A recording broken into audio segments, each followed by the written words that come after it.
Maka harapan kami kalau memang Pertamina ini sudah tidak bisa menghadirkan BBM yang murah, tidak bisa menghadirkan BBM yang berkualitas, bubarkan saja sudah Pak. Anggota Komisi 6 DPR RI Mufti Anam meminta Pertamina dibubarkan jika tak bisa memberikan bahan bakar minyak berkualitas dan murah. Mufti Anam menyorot soal kualitas BBM jenis Pertamax yang disebut-sebut dapat merusak mesin kendaraan. Persoalan itu ditanyakan langsung oleh Mufti Anam saat rapat dengan Direktur Utama Pertamina, Simon Aloysius Mantiri di Gedung DPR Senayan, Jakarta. Ia mengatakan Pertamina dan pemerintah harus bisa memastikan kualitas BBM untuk masyarakat jika ingin mencapai kedaulatan energi di tanah air. Ia menuturkan keluhan soal mesin rusak setelah menggunakan Pertamax tidak hanya terjadi saat ini. Mufti mengungkapkan berbagai keluhan sering disampaikan masyarakat sejak 2023 lalu. Mufti Anam meminta Pertamina menindaklanjuti keluhan masyarakat, sekaligus melakukan kajian mendalam untuk memperbaiki kualitas BBM mereka.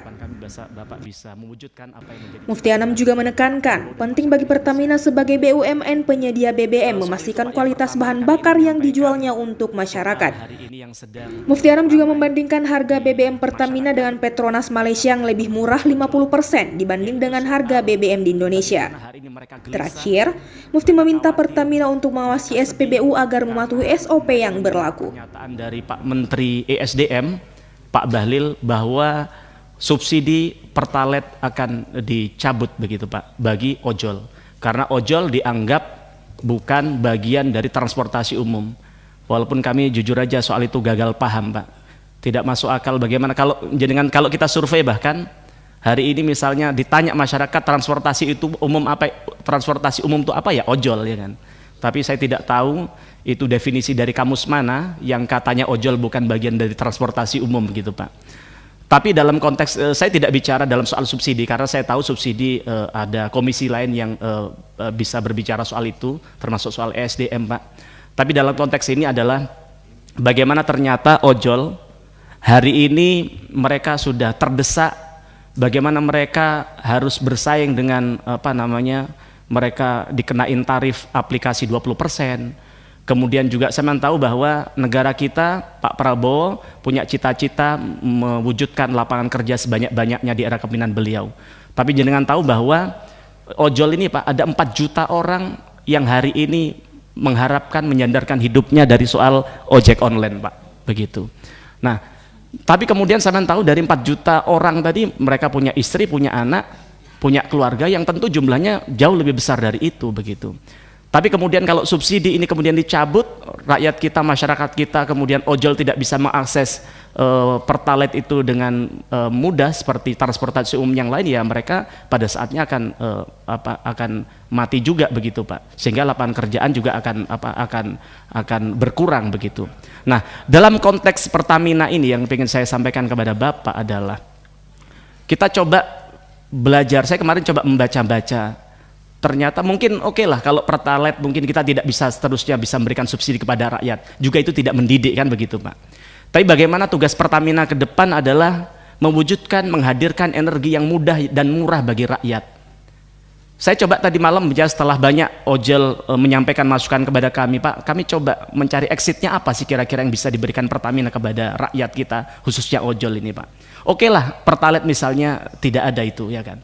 Tapi kemudian kalau kita bicara Pertamax Pak, Pertamax 92, ternyata negara tetangga kita, Malaysia, yang saat itu mereka belajarnya ke Indonesia, di sana hanya 6.800 Pak per liter. Tapi jenengan tahu di kita rata-rata di tahun 2024 harganya 12.500, walaupun hari ini 12.100. Tapi coba saya kalkulasi rata-rata 12.500. Artinya apa? Harganya jauh lebih murah 50% dibandingkan Petronas Malaysia begitu. Apakah kemudian pertanyaan, apakah kemudian ketika Petronas itu, Malaysia itu bisa menghadirkan BBM murah untuk rakyat, apakah mereka rugi? Tidak juga. Setelah saya dapatkan datanya tadi malam, ternyata keuntungan laba dari Petronas adalah 267 triliun, 4 kali lipat daripada laba Pertamina Pak. Mereka sudah bisa menghadirkan BBM yang murah untuk rakyat, tapi juga mereka untung, tidak kemudian rugi begitu. Nah, maka ini tantangan bagi Pertamina, bagi Pak Simon. Apalagi kalau tadi lihat Bapak semangatnya Bu pimpinan kita bilang sampai subuh Bapak siap ya Betul Bapak, terverifikasi sebagai lulusan Taruna Nusantara Pak. Ya kan? Nah jadi harapan kami Bapak, kami minta kepada Bapak, kira-kira mungkin kita tidak muluk-muluk Pak, kita tidak minta rakyat kita subsidi, rakyat kita bukan pengemis Pak, mereka kerja keras yang malam ojol ini Pak. Coba sekali-kali Bapak naik ojol Pak, Masya Allah Pak, mereka ini kadang untuk bayar SPP anaknya loh tidak bisa Pak, begitu. Maka kalau sampai kemudian subsidi ini dicabut oleh pemerintah, maka Pertamina harus hadir, bagaimana menghadirkan Pertamax bisa setidaknya, kami tidak muluk-muluk seperti Malaysia sudah, bisa nggak 8.000 kira-kira, setara dengan misalnya Pertalite deh misalnya, kan begitu. Nah caranya apa? Tentu perlu ada efisiensi, termasuk kemudian hulu energi bisa dioptimalkan agar bisa kemudian bisa menciptakan ini yang lebih besar begitu Pak. Kemudian yang kedua, hari ini juga sedang banyak menjadi pembicaraan di masyarakat soal BBM kualitas Pertamax yang dimiliki oleh Pertamina itu buruk Pak. Kalau kemarin kemudian setelah ada viral yang kasus sepeda motor macet itu, ada kasus sepeda motor macet itu, kemudian dari pihak Pertamina menyatakan setelah diuji oleh IPB ternyata katanya itu bukan karena faktor Pertamax, tapi memang karena faktor motornya, mobilnya yang memang tidak fit begitu.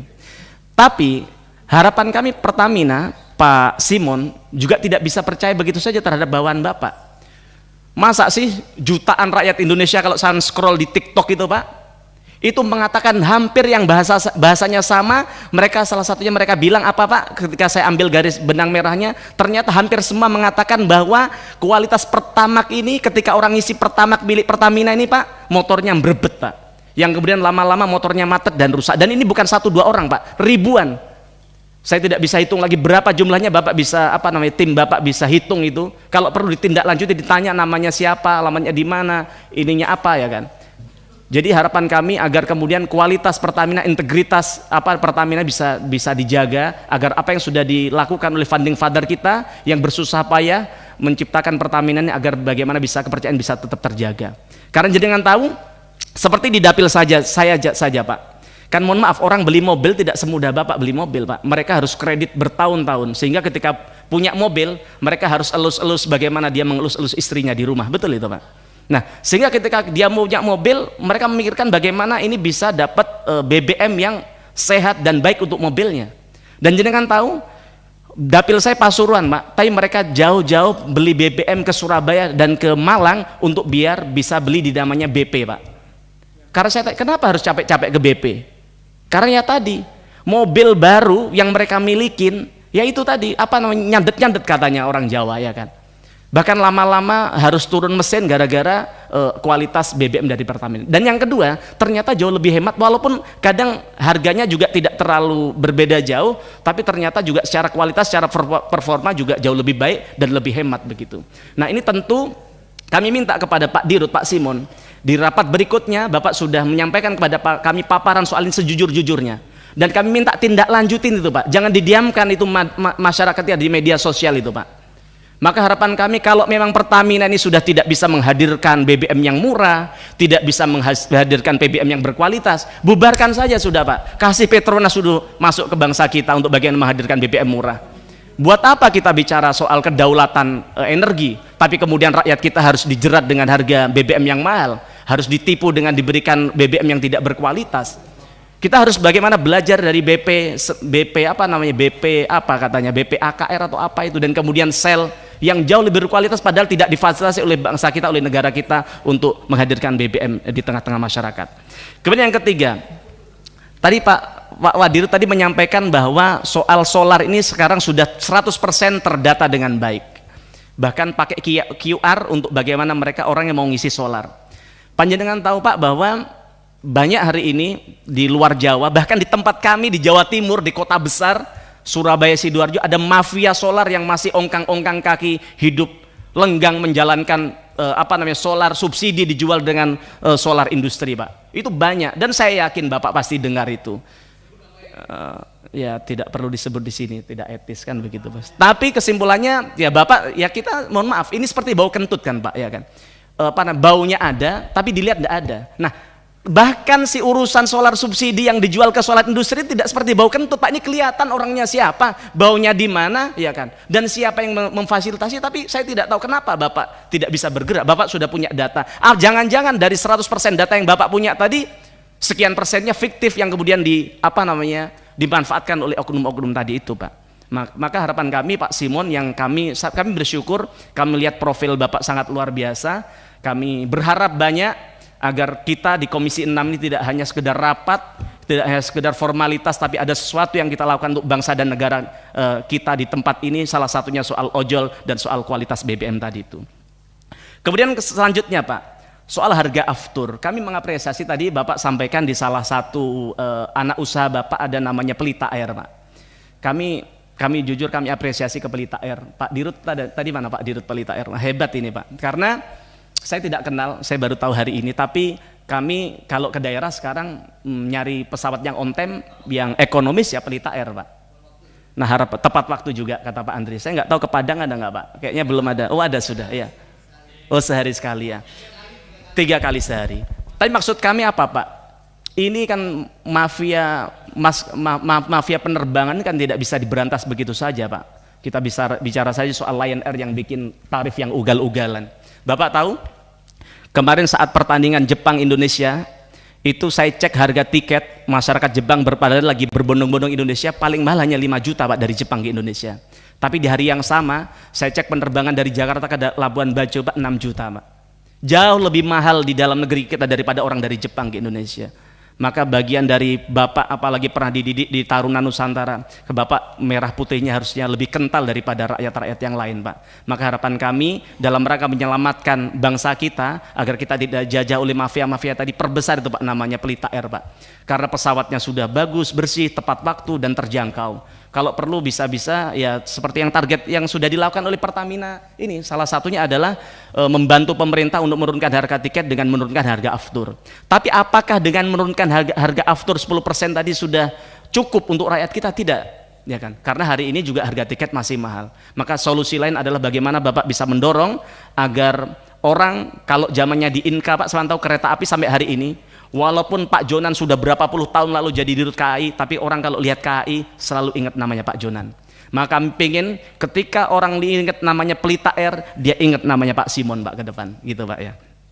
Kemudian selanjutnya, Pak Dirut mungkin tahu soal kilang RDMP di Balikpapan yang bahkan sejak zamannya siapa namanya Pak Dirut Dwi Sucipto, kemudian Pak Manik, kemudian sampai Bu Dirut Nike, bahkan sampai beliau selesai juga tidak beres-beres, Pak. Kami tanya kepada, dulu ketika saya 5 tahun yang lalu saya tanya ke Bu Nike tahun 2020, Bu, kapan bisa nuntaskan RDMP ini? Beliau bilang setahun. Tapi hampir 4 tahun, hampir 5 tahun, hampir setelah saya selesai dari periode pertama di komisi ini juga itu tidak selesai. Kami tanya komitmen dari Pak Dirut, Pak Simon, Pak. Bapak ini kan pernah dididik dengan semi militer, Pak. Saya yakin Bapak punya terobosan. Kami tanya kepada Bapak, bulan apa, di tahun keberapa RDMP ini bisa selesai, Pak. Karena kalau kita lihat, Pak, di pembukuan Pertamina, saya coba buka-buka tadi malam, bahwa konon di dokumen Pertamina, jika mega proyek kilang Pertamina diselesaikan tepat waktu pada tahun 2025, maka kita bisa ekspor solar Euro 5, Pak. Dan kemudian produksi kilang Pertamina bisa mencapai 1,8 hingga 2 juta barel per hari. Nah, tentu kalau itu bisa tercapai, Pak, kita tidak perlu impor-impor BBM lagi, Pak. Itu aja dari kami.